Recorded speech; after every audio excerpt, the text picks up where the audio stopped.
Ya, Anda kembali bersama kami dan kita masih membahas mengenai Jakarta yang akan menjadi smart city seperti itu. Nah, Pak Eko tadi kan ditanyakan oleh Bu Dian bahwa ketika itu websitenya atau mungkin situsnya itu bukan milik pemerintah Provinsi DKI Jakarta, mungkin itu butuh koordinasi yang lebih lanjut lagi, kemudian perlu diinformasikan ataupun ya seperti itu. Jadi tapi ini dikumpulkan gitu ya? Dikumpulkan dulu. Tapi kalau misalnya sekarang itu kan merupakan sebuah situs atau mungkin aplikasi yang dikeluarkan oleh Pemprov DKI sendiri. Nah, ini akan seberapa cepat terhadap satu respon terhadap adanya satu misalnya pengaduan atau mungkin terhadap satu kejadian lah. Ya, terkait dengan waktu respon, kami punya standar operasi sendiri. Misalnya kebakaran itu punya waktu respon tertentu ya, disepakati. Kemudian kalau lampu padam, lampu jalan padam itu ada waktu respon tersendiri. Ambulan, apalagi berikutnya, misalnya itu di bawah kebersihan. setengah ya, jam ada di masing-masing satuan, di kebersihan, di kebakaran, di kesehatan, perhubungan dan yang lain gitu ya. Nah, yang menarik mungkin dari Ibu Dian tadi, jadi apa yang dikerjakan oleh Ibu Dian mestinya kita bisa menjadikan itu sebagai salah satu sumber untuk masuk sebagai informasi. Kurang lebihnya begini, apa yang disiapkan oleh Pemprov DKI ini sebuah wadah besar, sebuah pinggan besar gitu ya, yang bisa diisi oleh beragam sumber informasi, dan feedingnya juga bisa dengan macam-macam, dengan SMS, dengan media sosial. Kita saat ini kami bekerja sama dengan Waze untuk data lalu lintas misalnya, dengan Twitter untuk menangkap informasi tentang Jakarta, tentang apa aja yang di-tweet orang di Twitter. Nah, berikutnya dengan cara yang sama itu kita bisa melakukan atau mendapatkan informasi dari media sosial yang lain. Bahkan yang kita siapkan sebetulnya untuk clue yang ke publik itu pun itu sebuah bentuk media sosial. Oke, Pak, ini masih berkaitan tentang penindaklanjutan yang secara cepat atau tidak. Ini kita bisa lihat di sini nih. Kebetulan tadi saya juga udah download dulunya. Seperti ini misalnya ada pelaporan masyarakat nih ya. Jalan blok, ada jalan berlubang. Mereka mengupload upload di sini. Nah, ini setelah dari sini tindak lanjutnya seperti apa dari pemerintah? Baik, ini sisi publik yang namanya pakai clue. Ya, nah, clue dari sisi publiknya dari pemerintah. Di sisi pemerintah ada yang namanya crop ya. Itu yang punya Pak Camat, Pak Lurah, Pak Wali Kota, Pak Gub, Pak Wagub, dan instansi terkait lainnya. Nah, ini dari clue ini kemudian bisa disalurkan ke crop lagi? Di crop terlihat nanti dari dashboard itu. Itu di misalnya jalan, itu yang membuka, yang tampil di sana nanti atau yang akan menindaklanjuti adalah Pak Camat setempat untuk memerintahkan orang melakukan perbaikan hal tersebut. Oke, tapi Pak sebenarnya akan seberapa banyak sih informasi yang ini akan dibagi? Atau ini kan sebenarnya lebih kayak information sharing seperti itu kan? Nah, apakah ini terbatas hanya sekedar info lalu lintas, kemudian pelayanan publik atau apa? Kalau kita tahu misalnya di Aceh lah, di Aceh tuh mereka mengembangkan aplikasi sehingga orang tua itu bisa mengakses sistem absensi anak sekolah. Jadi orang tua tuh tahu bahwa anaknya itu pergi sekolah pada hari itu apa tidak. Nah, kalau di Jakarta seperti apa?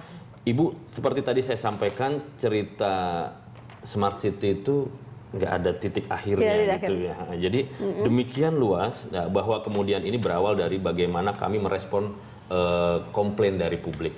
Kedepan Smart City itu bahkan ada yang menyebut misalnya Smart Healthcare gitu tadi ya, Smart Edukasi, Smart Transportasi, Smart Building, Smart Energy, dan Smart yang lain. Buat saya itu harus masuk di layanan Smart City Jakarta ini, karena memang cita-citanya membuat kota ini menjadi lebih layak huni, menjadi lebih livable gitu ya.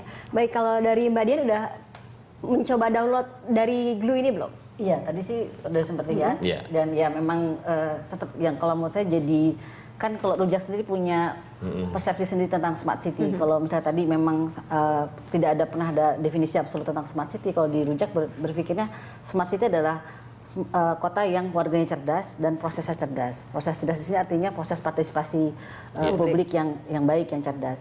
Dan selama saya bekerja di partisipasi publik, memang yang selalu menjadi tantangan sejauh mana warga kemudian memiliki semacam kontrol terhadap apa yang dia suarakan.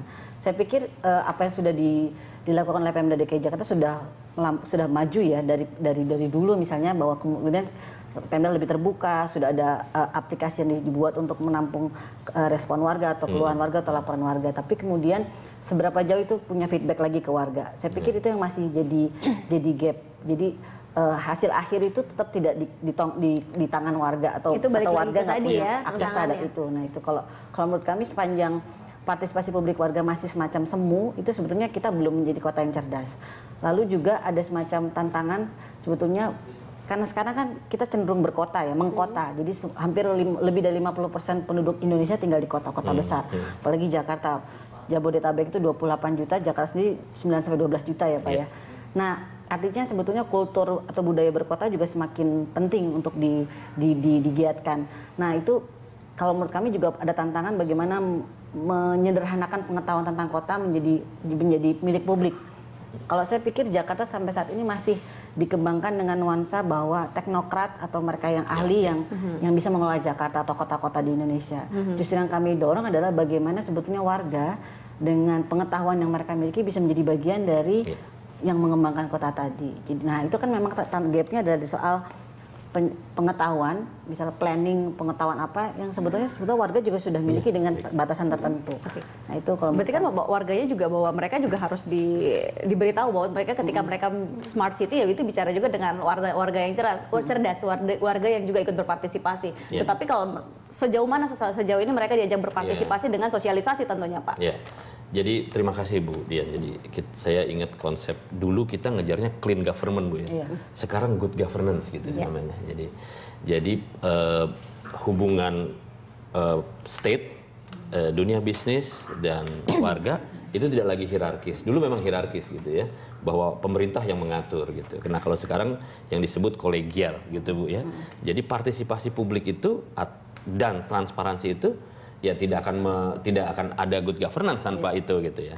Nah, kemudian terkait dengan bagaimana pelibatan warga selama ini yang harus bergeser bagi saya dari keterlibatan publik secara prosedural saja menjadi yang lebih substansial gitu ya. Terlibat, ada ini, udah terlibat, tapi substansinya benar nggak sih? Mungkin dia minta, tolong Bapak, ini tempat kami jalannya rusak nih, ya prosedurnya saya udah nyampaikan gitu, tapi mungkin 3, 4, 5 kali 5 tahun gitu masih belum juga. Nah sebetulnya proseduralnya sekarang boleh dibilang sudah terpenuhi, tapi harus naik kelas dong. Jadi secara substansial juga keterlibatan itu bukan hanya sekedar hadir gitu ya. Kita akan lanjutkan lagi ya perbincangannya setelah ini. Pemirsa jangan kemana-mana, Jurnal Siang akan segera kembali.